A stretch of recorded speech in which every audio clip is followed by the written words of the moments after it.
Hi to everyone. Here, Enrico Benzoni, Marketing and Technical Alliances Manager at Sumo Logic, and with me, Andrea Fumagalli, Senior Director, Orchestration and Automation. Hi, Andrea. Hi, everyone. I'm pleased to be here with you today. Thank you, Enrico. Thank you, Andrea. Today, we will present you a very short overview of Cloud SOAR. Cloud SOAR stands for Security Orchestration Automation Response. So basically, today, we talk about incident response and how you can improve your standard operating procedures thanks to the automation capabilities. Few minutes and we can start. If you have any question, please do not hesitate to ask if there are some specific interesting thing that you would like to explore. We invite you to visit our website, in which you can find several assets, many blogs that we talk about automation, orchestration, or standard operating procedures. We have a book that we can share with you that contain many examples of standard operating procedures you can use to start with your own processes. Basically, the SOAR is not a plug-and-play solution. Is the power of the SOAR is the flexibility that you can have in order to build your own processes. Let me introduce how the SOAR works. The SIM send alerts and many other alerts arrive to the SOC or the cyber team, and the SOAR start where the SIM ends. Basically, ingest alerts, make the triage, starting automatic an investigation thanks to the enrichment, taking information from disparate tools, depending on what you have in your stack, and then allow you to take insightful decisions. Basically, it collects every data from third party in the case manager, allowing your analyst to have a quick overview of the incident and taking decision of containment and remediation. And it has many other capabilities that allow you to minimize the response time, reduce the analyst fatigue, and improve the efficiency and consistency of your processes. Basically, you can boost the automation for your standard operating procedures. You can reduce the false positive, and you can guarantee your analyst a better efficiency. This is just an example of the existing integration you will find. So if you have not experience in the code, no matter, because we have a specialized team that builds the integration for you. And if you have developers, we have an open integration framework that allow you to build your own integration. If you have custom or proprietary solution, if you would like to create non-cyber security use cases, you can manage whatever you want through the API. So the powerful of the SOAR is the flexibility. So I shared with you. This is an example of phishing standard operating procedures. You can see here there are many boxes with many colors. Each color, each box, it's an action of a third-party tool. So when you receive an alert of potential phishing attack, you have to take the geolocalization of phishing domain, you have to make a screenshot, you have to send a notification, you have to evaluate the score of what you have identified. In this case, the total should be totally automatic, and in this case, the process identified that it is malicious, and the playbook go up and continue other enrichment, take another box of condition, and the process can stop in these important boxes. That is the analyst choice. The analyst receive just this action to do in the SecOps dashboard. So the analyst will be facilitating his activities and has to decide how to proceed in this process. In this case, the analyst click on Cisco umbrella, and the SOAR orchestrate the Cisco umbrella action in order to block the domain. And after that, there's another important feature that is the automatically assigned task. And also in this case, this task appear in the SecOps dashboard. So you can see in overall number of action, just 2 action has been performed by the analyst. And in 4 minutes, you can conclude an incident in a very easy way. Let me introduce now the 6 point that Andrea show you in a minute. So the open integration framework for building new integration, incident management capabilities, playbooks, and case management for create your processes, SecOps dashboard to allow your analysts to work just in few and very important tasks, triage machine learning and supervised active intelligence that help your analyst choices and tasks. And finally, you can improve your communication and collaboration through the highly customizable dashboard and KPIs and the incident reports, because you can use the automation for create new reports. So now let me ask to Andrea to share your screen, and please, Andrea. Thank you very much, Enrico. Okay, let's get started jumping into the tool. Here we will present these 6 important pillars. We're going to start from the open integration framework, which is, let's say, the environment where we can build integrations. So here you can see under this section, integrations, we have the different connectors. For example, here you see some for the SMTP, some for CSE, which is our SIM. You can see the different type of actions. We have daemons for ingesting automatically alerts from CSE and import them. All these actions are identified by color coding, representing the different type of actions, and we can see the source code, which is in clear text. As you can see here, we have these 4 languages that we can use for developing actions. Here, of course, we can invoke external APIs to build bidirectional integrations. And down here, we can describe what is the output of the action. So depending on the programming language that you prefer, you can write these integrations. Here, the OAF is an IDE. It's an integrated environment for development. So here, as you can see, we can add code, we can create new functionalities or edit existing functionalities, then we can save them. And finally, we can test them, because from the same screen here, you can just invoke the action. And as you can see here, you can provide the appropriate input parameter and test the action. So it's all in one place to speed up the creation of new actions and to facilitate working with these external connectors. Consider we have a community published on the web, which is accessible to all our customers and our partners. We have at the moment over 250 different connectors for the most popular technologies on the market. And of course, they can simply use just downloading the connector from there and importing it from here.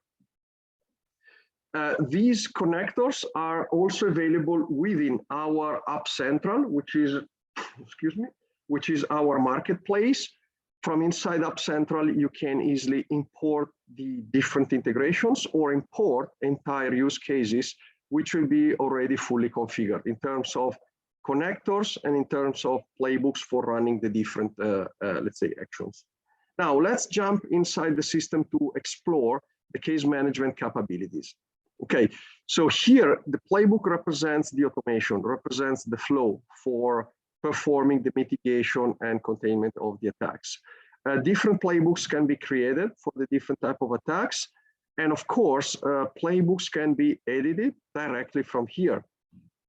This graphical wizard allows you to modify the existing flows, add new actions, adding new boxes or modifying the existing boxes, rearranging the connections. Here you can see the different type of actions that we have available, these 5 different categories. And for each one, of course, when you select the category, you get the full list of actions that are available there. And once you select them, of course, you need to provide the appropriate input parameters. They can be either internal variables of the incidents, what we call artifacts. They can be parsed by the automation rules. And here they will allow to, let's say, use, for example, some of this data which have been parsed out by the automation rule, extracting maybe a pattern like the URL or the IP. Or we can use outputs of the already executed actions, like in this case. You see all the output fields are there in the form of a JSON, drillable JSON. Once it is selected, the output of this action get inside details will be used as input for this new action. We can create manual tasks. So along with automated actions, we can create manual tasks here, adding descriptions with placeholders and so on. And then we have the operators. The if conditions, the filters, and the user choice. The if condition is a logical gate for evaluating maybe a threshold. We have the filters for extracting a subset. So once you implement an automated condition, you might decide that you need interaction with the user. So in that case, you have to use the user choice. The user choice, which is this operator, will post a question to the user and await for an answer. While the filter can be used for extracting a subset of records from an action that return maybe some results. And finally, we can invoke child playbooks. With this operator here, you can click and select any of the other existing playbooks, and then that child playbook will be executed. The parent playbook will be paused when reaching this stage. The child will be executed. And of course, now we need to rearrange the connections here, for example. Once the child playbook is completed, then the parent playbook is resumed, and the execution will continue from there till the end of the playbook. So this is to give you an idea of how easy and quick it is to modify the, let's say, the playbook representing the procedure for resolving the incident. In terms of description of the incident, this section notes allows you to document all the findings. Tasks is to document the activities in charge to the investigators. And finally, entities is the section where we can track the IOCs involved into the incident. It's automatically populated by the parsing rules when receiving an alert, but manually new IOCs can be included in this section and then can be used for, let's say, in the rest of the incident response activity. This is the option to add a new one. If you select an existing one, you see what are the incidents where the IOCs is involved in. And here you can see what are the actions that have been executed on that specific, let's say, that specific IOC. All results are drillable here, so you can navigate, you can go through the different details, and then, of course, you can perform additional investigation because here we receive all the details from the external technology. Here we display when it has been executed, what is the result, what is the argument that it was used for launching this action. Documentation is the last section for documenting the, let's say, case activity. Attachments is where we can upload external files. Report and activity logs. Activity logs is the, of course, chronological description of the events which are existing inside the incident. And here, of course, this is built automatically by the system while we are working and adding details into the incident. So you don't have to worry about generating the, let's say, the timeline of the incident because this is done automatically by the system while the different analysts are working on that specific case. Now, the third important pillar is the SecOps dashboard. SecOps dashboard is a section. Let's jump again into the system. It's a section where we list the different tasks that are in charge of the analysts. So this is the SecOps dashboard. As you can see here, we have a question, a user choice. Can the incident be closed or does it require escalation? Down there, as you can see, we have the possible answers. Yes, no, additional investigation required, escalate to level 2 or to NOC. So directly from here, I can provide the answer. The same question can be configured to be dispatched by email. So it's possible also that the external users will receive an email and they can answer. Similarly, here on the right-hand side, you can see manually executed actions. So here you see that this is the user choice. And depending on the answer, we can go to the appropriate, let's say, branches. Here I have provided an answer. automatically that branch has been executed and a manual task has appeared here because it's part of the flow that was configured there in that specific playbook. Here I have the link to the task. I have here the details, the end time, and what is the completion percentage that was achieved so far, who has created the task, who is the current owner. Let's say all the demographics of the tasks are appearing here. So at a glance, I can understand what is the activity. I can provide the answer, approve, approve and close, or decline. If I click into the task, I will be brought here. So I can navigate, review the details, and I can approve it from here. And finally, once it's done, I can, of course, complete it. I can track here the progress, and the progress is reflected back into the SecOps dashboard. If you can see here, 30%, which is the value that I just set. And then finally, of course, from here, this is the centralized location where, representing a sort of to-do list for the analyst, from the analyst standpoint, I have also these actions that require manual intervention. They require to give a green light to execute these add enrichment inside in Active Directory, for example. But the message is that from this section, the user can coordinate all the pending activities on his own. So even if they don't want to get into a sort of deep diving for the playbooks, to understand what is the procedure, what are the steps, what are the actions, and all the intermediate result, if they don't care, for example, for the level 1 analyst, this section is enough. They can just understand what has to be done based on, let's say, the different task descriptions and user choice description. So that is fundamental to reduce the complexity of the system, to help the different analysts to locate immediately the activities which are pending on them, and to give them a clear idea of, let's say, the very urgent tasks which are awaiting their intervention. The next pillar is represented by triage, machine learning, and supervised active intelligence. So let's try to understand what is this stuff. We have a section inside the system which is named the triage. This is different from the incident inventory. In the triage, we want to store those events which are suspect, but usually they have a high ratio of false positives. So triage allows to invoke the automation. So when an event is stored into the triage section, it's possible to invoke automated workflows, typically for the enrichment. And then either automatically or manually, that event can be escalated to become an incident, depending on the results of the enrichment. Now, as long as these events are in the triage sections, they are not considered incidents, so they don't corrupt the metrics. They don't affect the number of incidents per day, the clustering of the different incidents by category, and so on. When they are confirmed to be a real incident, then only at that stage they are escalated to become incidents. They are stored into the incident inventory, and they are counted by the different metrics, by the different widgets in the real dashboard. So from that point on, they are considered real incidents.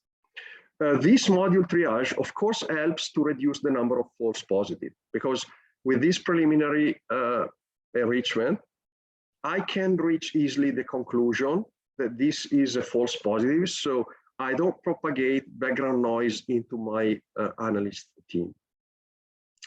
The second application of the supervised active intelligence is to use the machine learning, because we have a machine learning engine. This can be used for suggesting what are the most appropriate playbooks to resolve a specific ongoing incident. And this is done based on previously executed and resolved incidents. So the machine learning engine will monitor similar incidents, similar to the one which is ongoing, with the same characteristics based on a specific machine learning algo. It will detect what are the most relevant. It will inspect which actions have been executed while resolving those incidents, and it will propose the most appropriate set of actions for resolving the ongoing incident.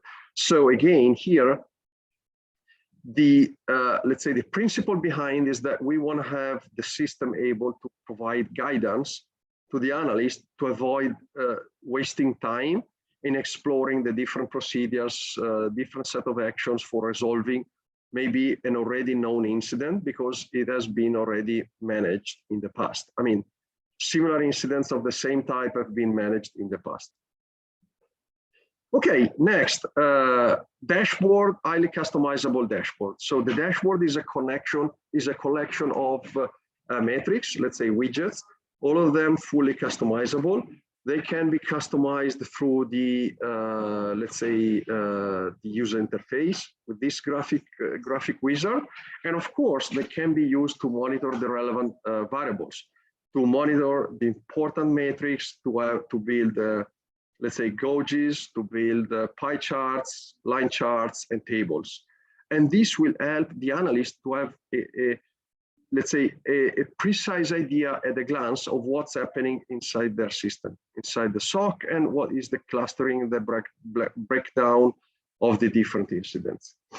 Here, of course, it's possible to allocate multiple instances of the same widget. For example, to have a pie chart representing the incident divided by category, and then have multiple instances of a table representing the incident classified with severity high, with severity medium, and with severity low. So it's pretty simple to build very, very intuitive metrics and dashboards that are useful for the analysts. The last pillar, is represented by the incident reports. Reports are the way to extract info from the system, and our reports have four very important and specific characteristics. The first one is that we can generate reports quickly. While the incident is documented, while the incident is resolved, automatically a preprocessor is pre-aggregating info for the reports. Then just clicking on a menu entry, you can configure the content of the report and you can generate it. These reports are usually containing all the relevant information, the timeline of the incident, the IOCs, the attack vector, the notes of the investigators, and the resolution of the incident itself. Then these reports are highly customizable. I mentioned that it's possible to have all this bunch of info. You can decide to have less info because maybe you want to build a high-level report, only a 2 pages report, and so on. So again, with just few clicks in the user interface, you can customize what is the, let's say, the content in terms of topics for that specific report. And it's also possible to configure the graphics, the look and feel, the layout, the font, the colors, and so on. And finally, these type of reports are fundamental to improve the communication. This will help in, of course, improving the awareness across the company and give full visibility to the activity that has been done by the SOC operators and the overall SOC team. The last important feature about our platform is the architecture. Of course, we support standalone applications, but we support also multi-tenancy, typically for the MSSP. And our platform is native, it's cloud native. It's possible, of course, to have it configured as multi-tenancy. In that case, we have a management console useful for aggregating reporting and having full visibility across the tenants. We implement a single sign-on.